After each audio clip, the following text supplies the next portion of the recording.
This is part 4 of the Lebanon series. We're highlighting Lebanese creatives and also talking about different causes and ways to help in Lebanon. Today, our speaker, Eli Rezkallah, will introduce a charity that he finds very important.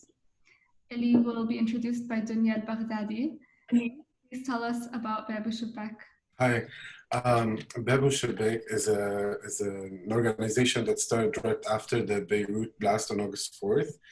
They're helping people rebuild their homes and their doors and windows in Beirut before the winter. And they've been doing an amazing job, so I would love to support them. So yeah, this is a really exciting one today, guys. Eli is an authentic visionary who's got like an unapologetic but gentle approach with his art. So he's a college dropout, and I say that because a lot of us tend to think that we can only be artists if we go to the best art college, and actually sometimes taking a different path can like ignite imagination and give us like passion and drive to create our own worlds. So basically he started his own studio in 2007, and after many collaborations as a creative director, he founded Plastik Magazine because he wanted a platform to showcase his own vision, which sometimes is a little bit difficult to do when you're working for clients. And yeah, so in an aim to elevate the aesthetics of the Middle East or the Arab world, he's created a fantasy world that we can all just melt into. And his influence is not just contained to Lebanon or the Middle East, but it's completely international. And even some of my friends are fans and they didn't even know he was from Lebanon. So thanks for joining us, Eli. Thank you for having me. How are you feeling? How are you doing? I'm okay. How are you? Great, thank you. As good as anyone can be this year. Yeah. Okay, so let's start talking, because I love the idea of the thing that you mentioned and that I really got from talking to you and also doing some research is like the oasis, this concept of the oasis and growing up in an oasis. And it made me think of the concept of like the oasis of the Arab mind. So I know that you've built a fantasy world that maybe is derived from an idea of survival for your mental health as a creative and as a Lebanese, but also something that I know really, really influenced your work. So how did this forge your path or the path of your career? And how did it lead to Plastik? We were talking about this concept the other day. Obviously, it goes hand in hand with the concept of resilience. How we as Arabs, we're portrayed as resilient. We get over whatever's happening. And I think I'm struggling with this concept now following what happened. I used to think that resilience happens, now I know that resilience happens if something doesn't really happen to you directly. So to me, how I experienced it was, okay, there's something happening in my country. I'm not there right now. So, and people start talking about it all over. And then I'm like, okay, but I'm not feeling it's that, that strongly affecting me. So I'm okay. And therefore I'm resilient. But it's a bit tone deaf to me now. I feel that the concept of resilience, the concept of not being involved or not feeling super involved with whatever is happening politically, I'm struggling with that concept now after what happened on August 4th, where for the first time ever, we've experienced something hitting us in the heart of our homes. And I know that I've built my entire vision and career based on that, and I portrayed those kind of people, and I think this might change onwards. But I do find that, as I was saying to you before, that I and this is interesting for you guys as well, is what I love about Eli's work is it's not defined by the contemporary like vision or image of the Arab artist. It's a completely separate thing that has like came from his mind, and it doesn't represent anything we recognize. It really is just purely Eli, and I think that's the joy of his work.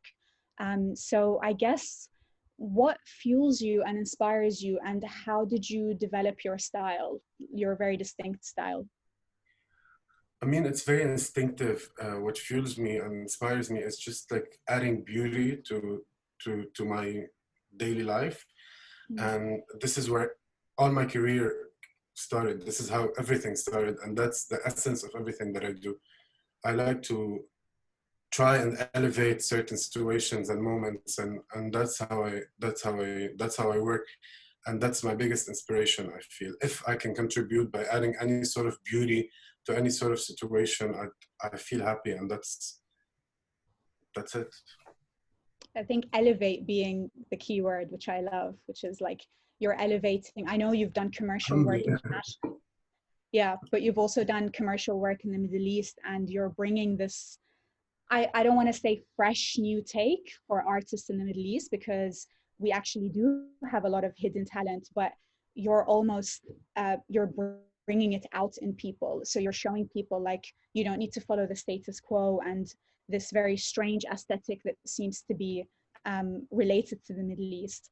And actually that brings me on to your work with Elisa and Asala, which I loved, because there tends to be a strange shame again around like Arabic pop music or liking Arabic pop music.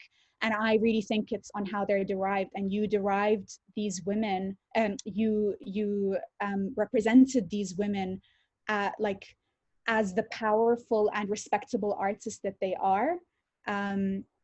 And I know that leads into your vision and how you see and represent women, but would you like to talk about that a little bit, your collaboration? Yeah, I'm thinking about this because we had this conversation the other day, you and I think there is this kind of shame in people admitting that they listen to Arabic music, and I was just thinking, where does this come from? Like, what's the essence of this? Because it's very important, like, to redissect all those things that are thrown at us. And I think that's one of those things that growing up in the 90s that just happened, you know, like what could happen if you listen to Arabic music? Like, are you not cool? Or like where does this come from? I really don't know.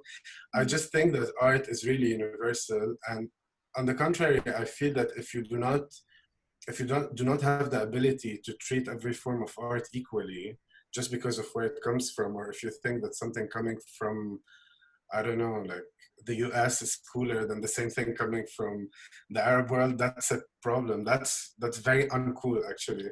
So I think things changed a little bit now, not much, but somehow it did. And when it comes to working with Arab celebrities,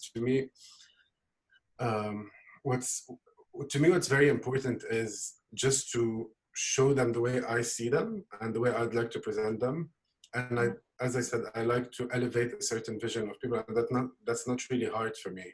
I don't like to compare my work to whatever they've done before or whoever they worked with before, because when I work with them, it's relative to me. And then if people see it as something nicer or whatever, then that's just a compliment. But I think it's a feeling we get when we see your work, especially with them, because as I understand, and I'm sure it's true, your aim is not to sell. Your aim, like you said, is to be present with that person. You feel their essence and you try and communicate that. So you're being true to the subject or the muse that you're using, rather than thinking this is direct to consumer, you know? And that's the authenticity that shows through your work. Yeah, because when I'm working with someone, I'm not thinking about what are people gonna see when this is coming out. I'm just thinking about me and that person. So thing is, I'm really good at reading people in general, and that's not just people that I work with. It's just something that I feel that I have. And when I'm working, my work consumes more than 50% of my life.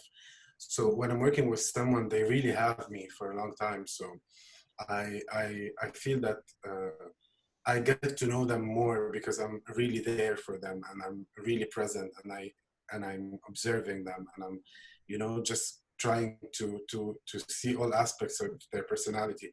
So when the time comes for me to present a concept or to say what we're gonna do, I feel that I rarely revisit any concept because I know what people want and who they are somehow, and I try to bring it with my concept. And it's the best way to make them excited to partner up on this project because they're part of it.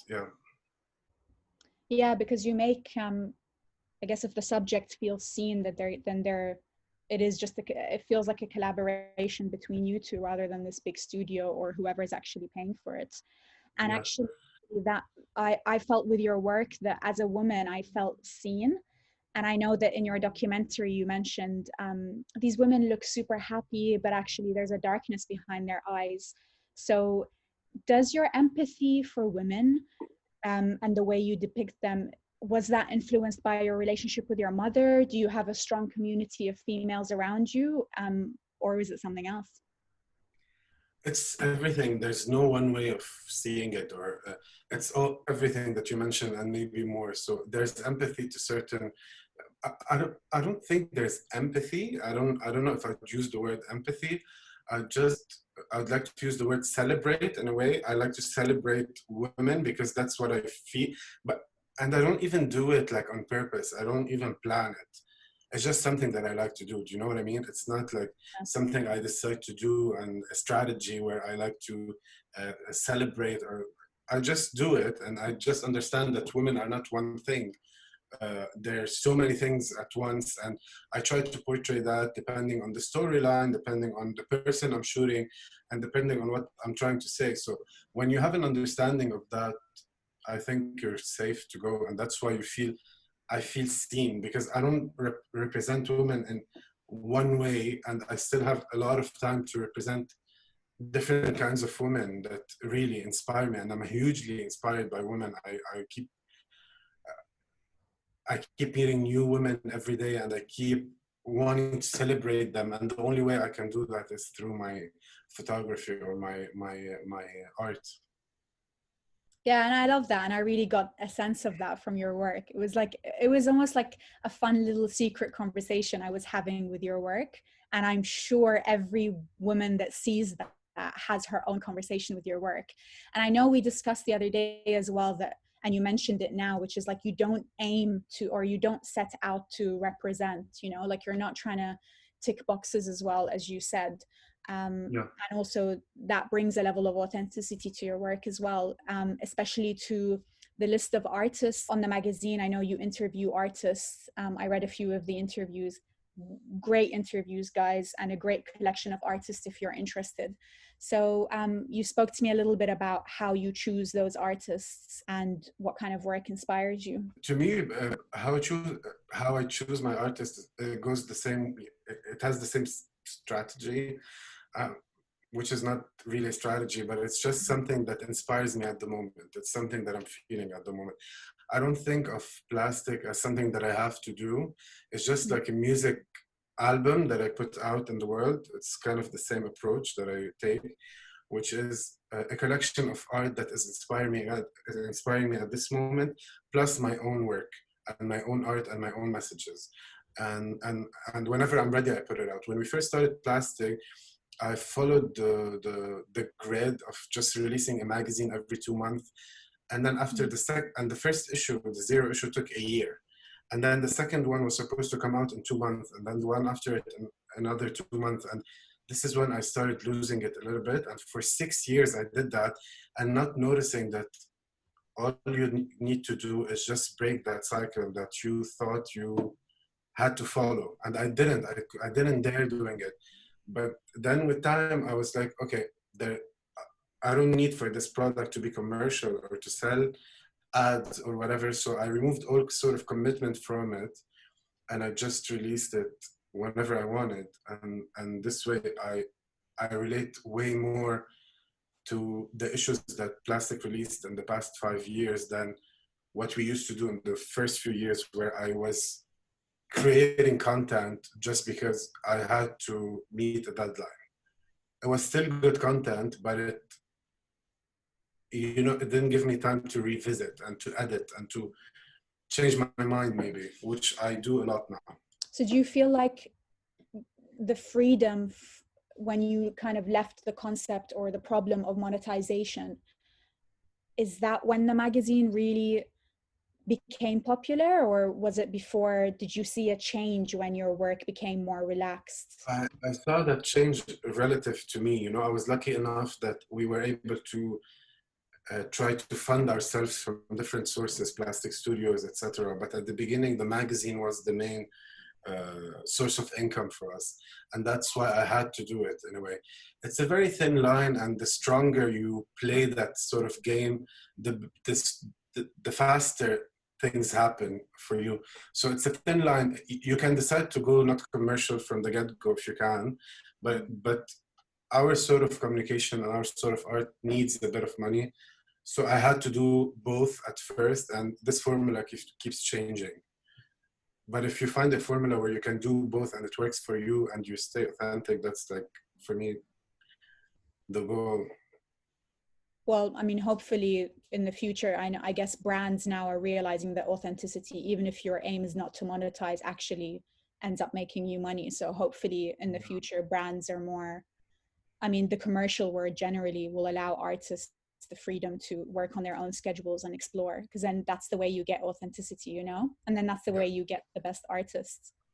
So would you say Plastik is an entity or a world that you've created that is outside of yourself now, or are you still, would you say you're still like the main creative director, and are you quite like meticulous about the style and the content and stuff? It can never be outside of myself. I mean, it's when you were asking this question, it's totally the other way around. It's I am Plastik. It's not like in me. Do you know what I mean? Yeah. I can't see it. When I started Plastik, that's when I became. Anyway, like I cannot imagine myself before. Of course I can, but it's just like I found that thing that made me the best version of me that excites me, and I don't think I can take that away from me easily. You've like, it's almost like you've contained your soul, not contained, but you've I guess. Yeah, I know. Yeah. I mean, the reason why I started Plastik is because I wanted my own platform. You know, I was working I started working really early, at 14, and then at 17 I started working as a stylist, and then I became an art director, and then freelance creative director. And for a few years at the beginning of my career, I was working with a lot of commercial photographers, and that was before Instagram, before the internet as we know it today. And a lot of work was very safe, especially in this region.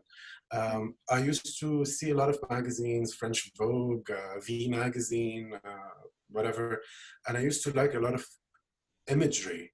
But our work in Lebanon back then was very, very, very safe. And that wasn't because people had no taste or were not, or were safe themselves. No, it's because clients were very safe.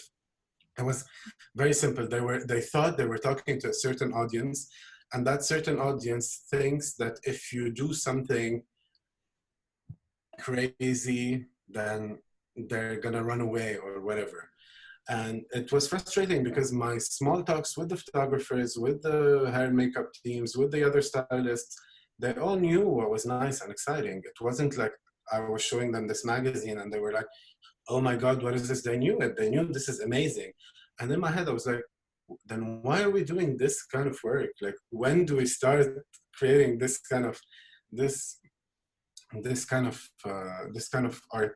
And I realized that no one's gonna hand me that opportunity. So I worked super hard and I found a way to create my own platform, which was Plastik. And that's when I started creating the photo shoots and the visuals and featuring the artists that I like. And that's how it started. Today with Instagram and how the world is, it's much easier for people to have their own platforms, because Plastik as a platform needed also growing. So we need to think about printing, production, distribution, all sort of things around it to make it happen. Today, Instagram offers you a platform that reaches the world without you doing anything but content. So you skip all those steps, and that's why I appreciate this platform a lot, actually. How hard it is to create this as a base, you know what I mean? Yeah. When you post something and it reaches like 100,000 people, it would take years for a magazine to reach 100,000 people, because if you print, let's say we print 20,000 copies of Plastik, and then we distribute them all over the world. So our distributor is in London, sending the magazines to the UK, to the US, whatever. So I did this picture, and it's published in the magazine. How many people are going to see it through the magazine if the internet wasn't here? Like 20,000. If all the issues sell out and every issue, 5 people are going to see it. That's nothing compared to when this photo or whatever goes viral on the internet. So from that sense, I appreciate social media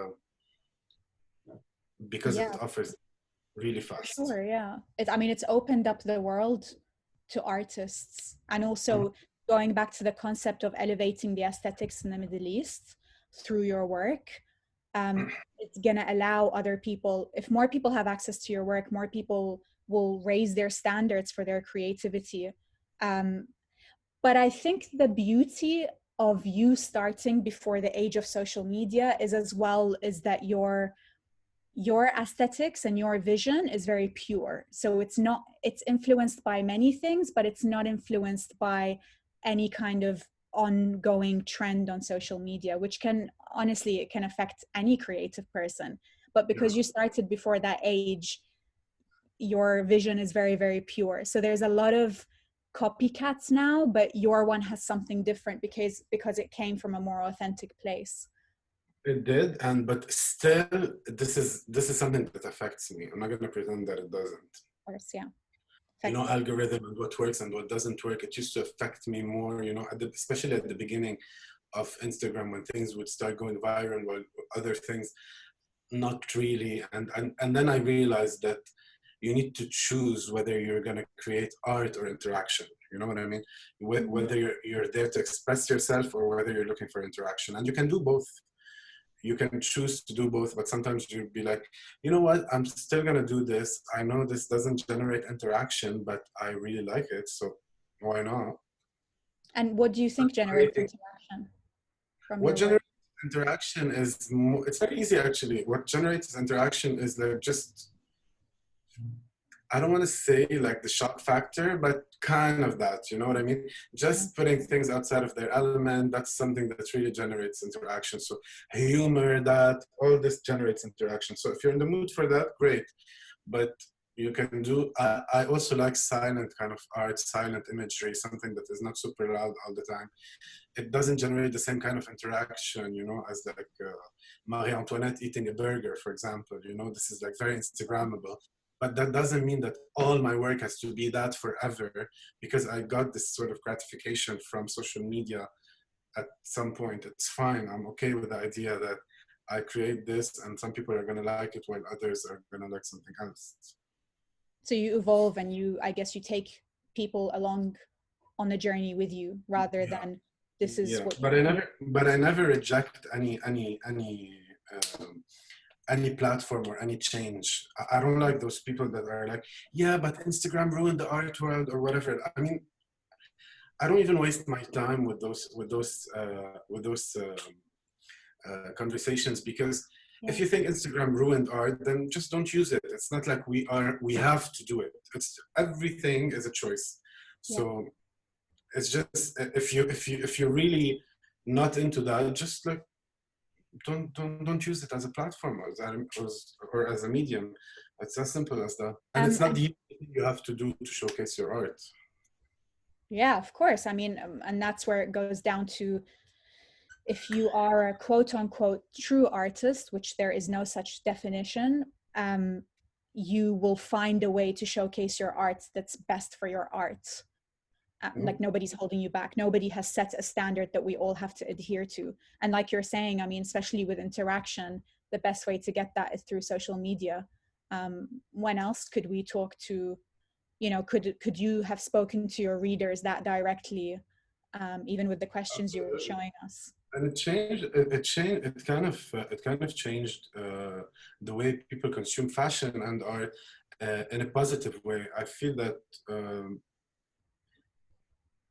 it just gave people more options and more more beautiful things to see in a way. So that's a very nice aspect of it. Before it used to be like art used to be super elitist. You'd have to travel around the world to go through art galleries. But now even people that do not travel, they still can like and know like Richard Prince or like this aspect is really positive to me. Or even, I mean, even smaller artists. So they have a platform now, and then people have different types of aesthetic to be inspired by.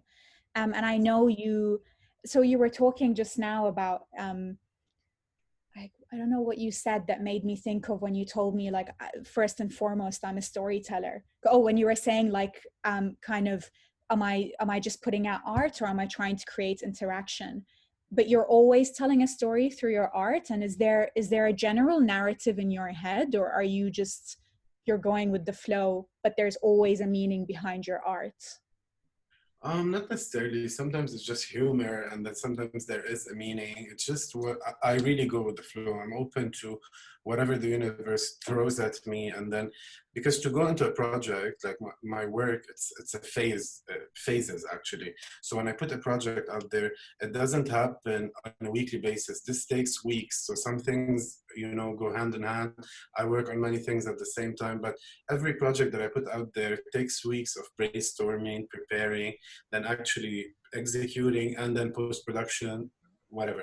So this is something that took time. So I'm open to the world, how it inspires me, so that I can invest that much time into a subject, because if it doesn't really excite me enough, I'm not gonna, if the idea is exciting one night and the next morning is not that exciting, I'm not gonna spend a month on it. I hope that Do you ever answers have a lull in? Yeah, of course. No, perfectly. Do you ever get a lull in inspiration? Do you ever get like artist's block, and how do you deal with it? Yeah, I do. Sometimes I do, but it usually it doesn't last long. It happens a lot when I'm working on something really, really big that takes a lot of time and a lot of energy. And when that thing is over, I feel some sort of emptiness, but I've mastered that feeling with time. I remember the first time I worked on a big project that I thought was big back then. I was 20, was like this fashion show for one of the designers in Lebanon. And I really did it with my heart, and I put like me in it fully, and it took so long to happen. And then when it happened, I had this overwhelming emptiness feeling that I cried at the office the next day. I was telling everyone, I feel empty. I think I'm done. And then with time, all those feelings, you sort of master them. It's important to feel those things if you're aiming for a big career, and feel them a lot so that you know how to deal with them. It also means if you're feeling empty, you've really given something pure and soulful to the I guess the reader or the person consuming your work, and that's really important. I still try to do this, but I try to have a distance as well, so that it doesn't affect me negatively, because I don't want to be the struggling, angry artist that, it takes a lot of therapy to get there. Yeah. And I mean, your work doesn't have that sense of it. Your work is like it's quite dignified. And what I mean by that is it's refined and dignified. So when we are consuming your work, it's your vision, but it's curated, and it's like you've put a lot of effort into telling your story, or telling the specific story, so that when I'm looking at it, I'm not confused or overwhelmed. I'm just like, at least trying to tell me something, and I have to dig a little deeper to find out what it is, and it feels good. And then you feel a little empty, but at least I feel full when I see your art, Thank you. Yeah. I asked you this, and I know because from the way you talk about your work, there's quite a flow, and it is very, very uncommercial in the way that you work as an artist. But you did give me a very interesting answer when I asked you what's next for Plastik, even though I know that you don't plan like a year ahead,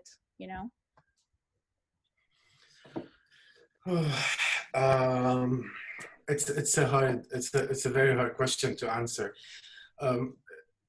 You know what happened on August 4th. Actually, let's start talking about the whole COVID situation Sure. to the world. So we were working from home.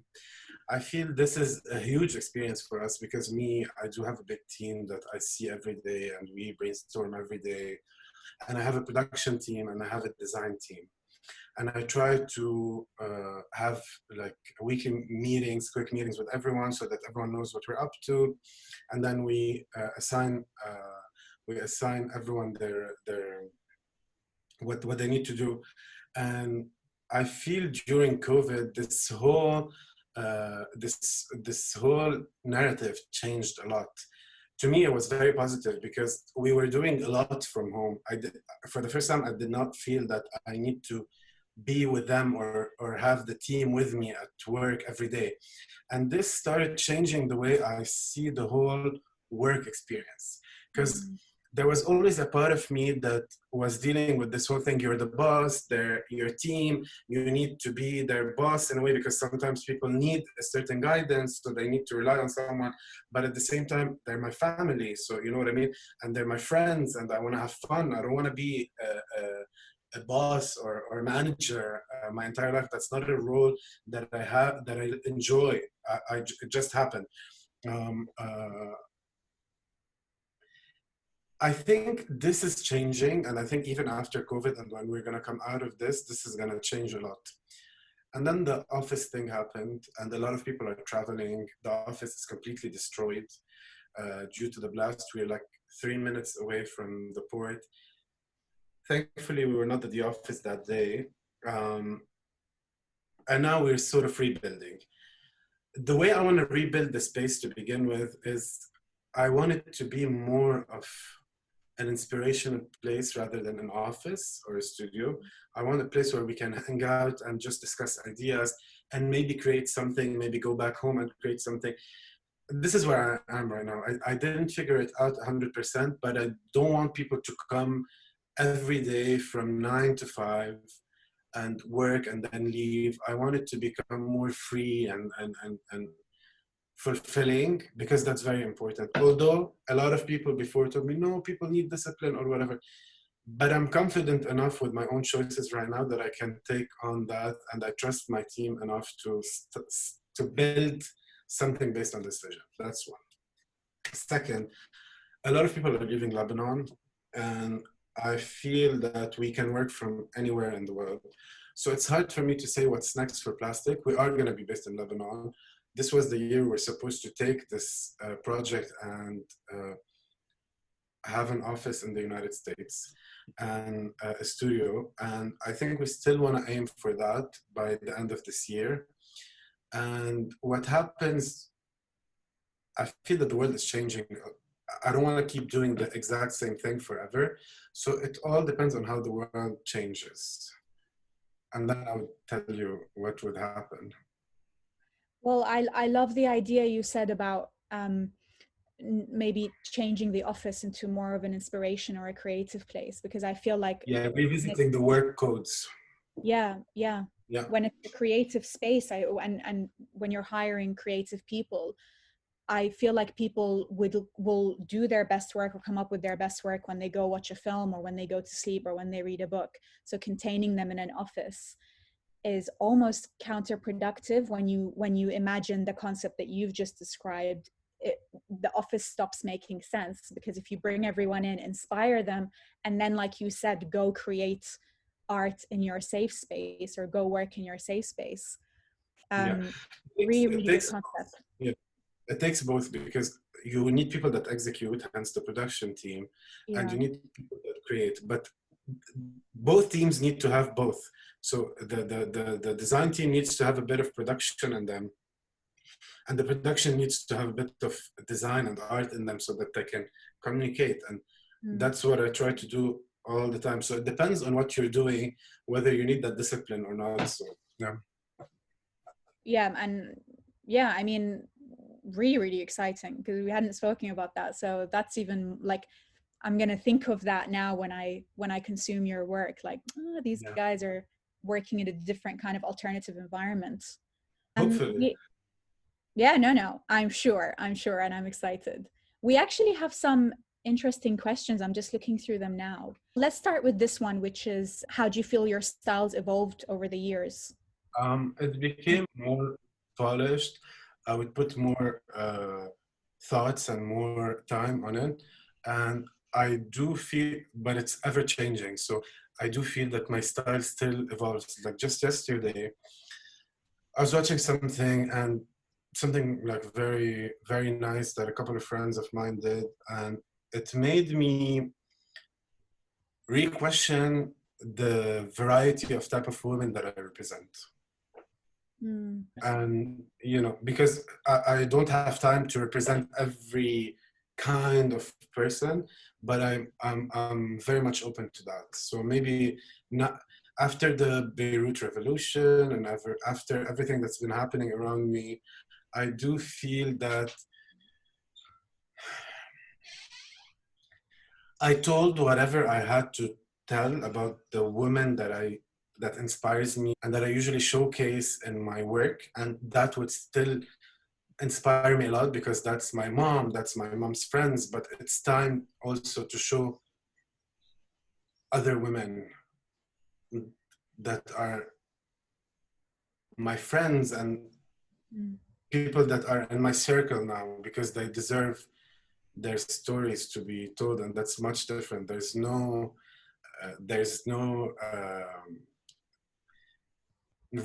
not resilience. There is resilience, but there is no delusion. They know what's happening and they're fighting. Yeah. I just hope, I don't know, I just hope they win this fight. We win this fight.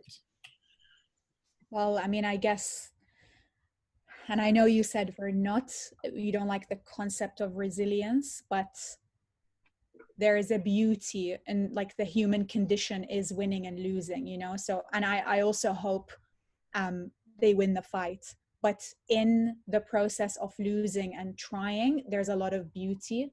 So, and I know your work is very positive. There's like, it gives me a lot of joy, but like you said, when you said there's a little bit of darkness behind their eyes, it is also nice when you acknowledge that like things aren't always okay, and this is how these women deal with it.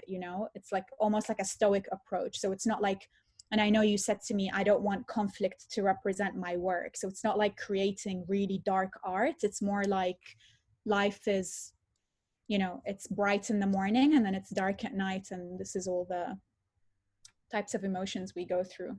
So once again, I'm really excited to see what you come out with. Thank you. I wasn't, when I said resilience, it's just because the concept of resilience comes from you being put in a situation that you did not choose. And that's the aspect that I don't like. It's not like that. I don't like resilience. I just prefer a world where you choose the kind of environment you are surrounded with. What's happening to us right now in Lebanon, our life is changing, and it's not really changing in a positive way. It's been a year where we're really struggling because of a political conflict that we didn't ask for. And I'm talking about myself. Obviously, there are a lot of people that this is their own fight or whatever. But just being put in that really breaks my heart, especially when I look around and I see myself and other people in my community that have a lot of potential. And now they're spending their times like just fighting. And it is important, but it breaks my heart because I feel that we need to grow as artists, and this is my priority, and I need to keep practicing and I need to keep working, and maybe I'm wrong, but this is why it breaks my heart. I need to keep practicing and I need to become better every day, and now all of a sudden I have to deal with my office being destroyed, just emotionally, whatever happened on August 4th, and like a lot of us are dealing with trauma, and this is heartbreaking for me. Yeah, I always say to people, like, if you were to give the world to artists, not always true, but most of the time, it's like people just want to dance, people just want to listen to music, people just want to be happy, and a lot of corruption in the world takes that away from people. And I feel like if you give the world to artists are consumed by beauty and storytelling, and there wouldn't be any time for conflict or Agreed. all the bullshit that we're going through. yeah, so I mean, it makes me sad to hear you say that about how you feel, and that's the worst thing of this is I'm seeing it in you. And I always say it's so sad when I see people just wanting to eat good food, just wanting to have a good time. And I always say that about Arabs, like, look at Arabs just wanting to have a good time, that's what we're about. And then the world keeps saying no, no, no, no, no. But that's why I'm saying your work has a sense of joy. So it gives us joy, even if it's a little bit during the day. Not to say if your work became a little bit darker, it would change anything. It would still be coming from you, and people like what comes from you. So it's still, you know.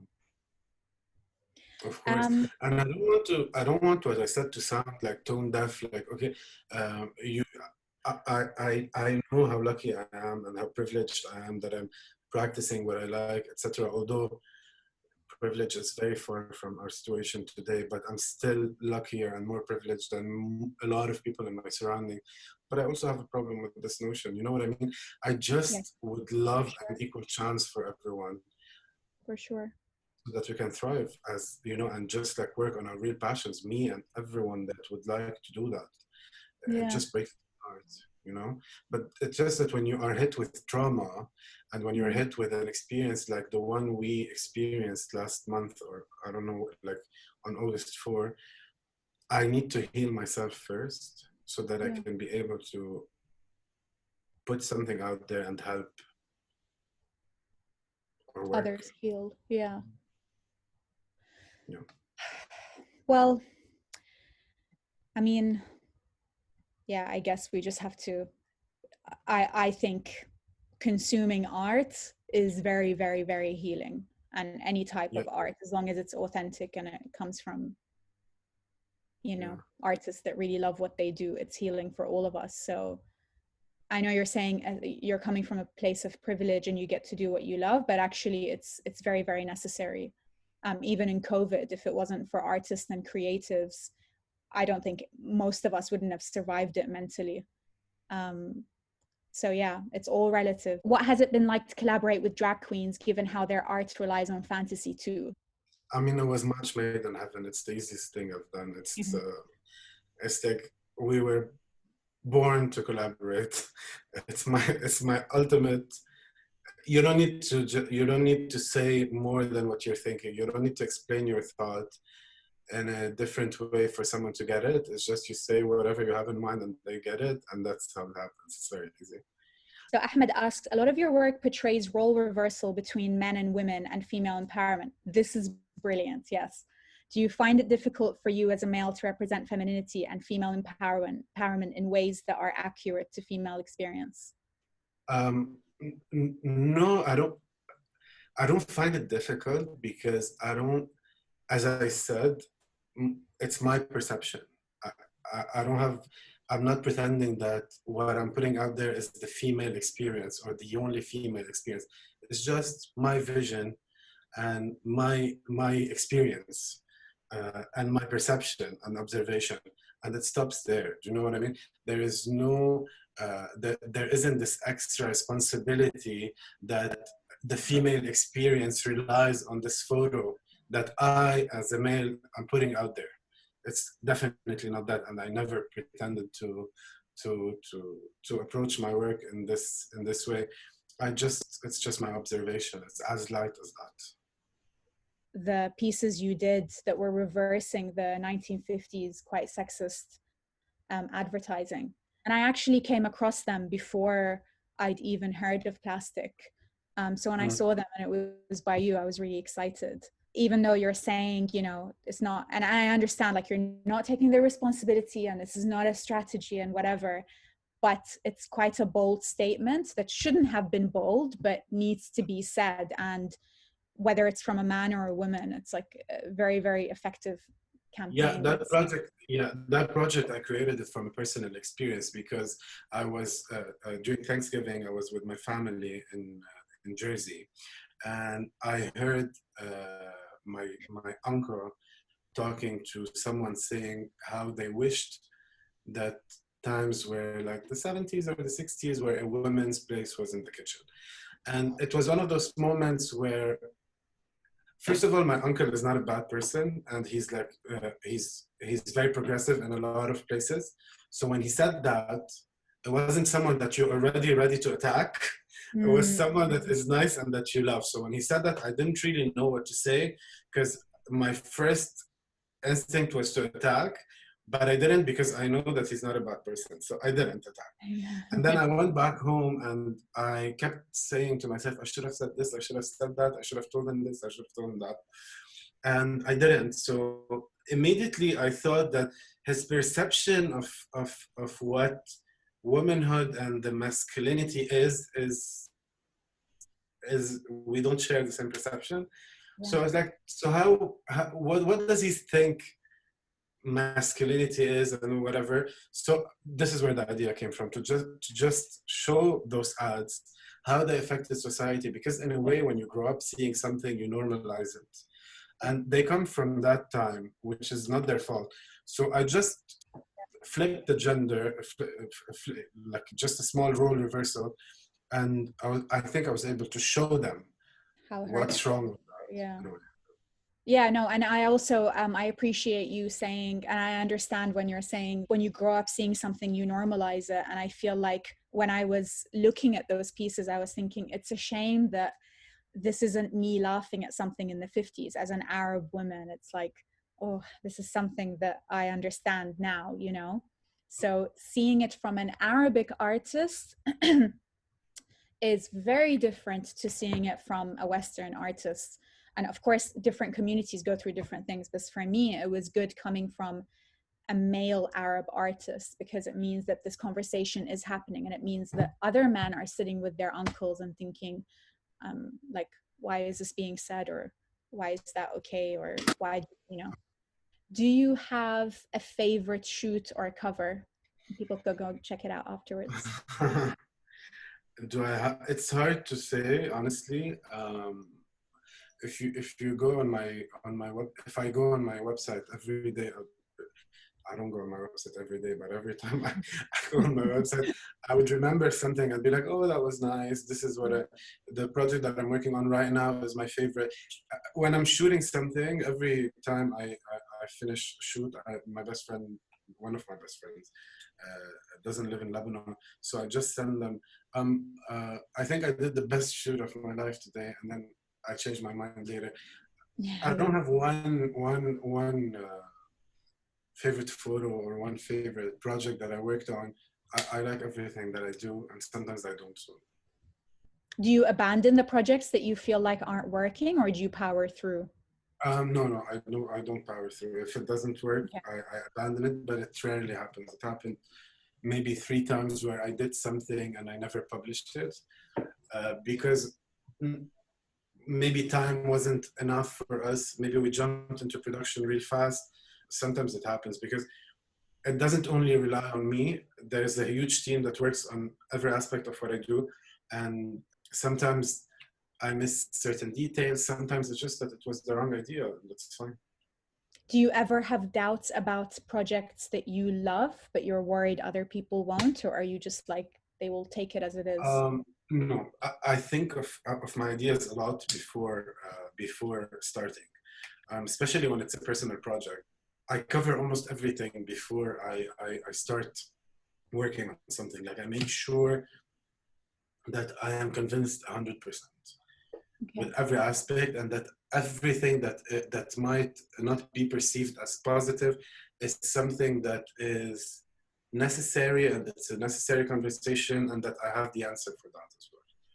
Well, Eli, I personally want to acknowledge you, and I'm sure everyone's going to agree, which is acknowledge your passion and your effort and your, I don't want to say bravery in a cliche way, but all creative people are brave wherever they are in the world.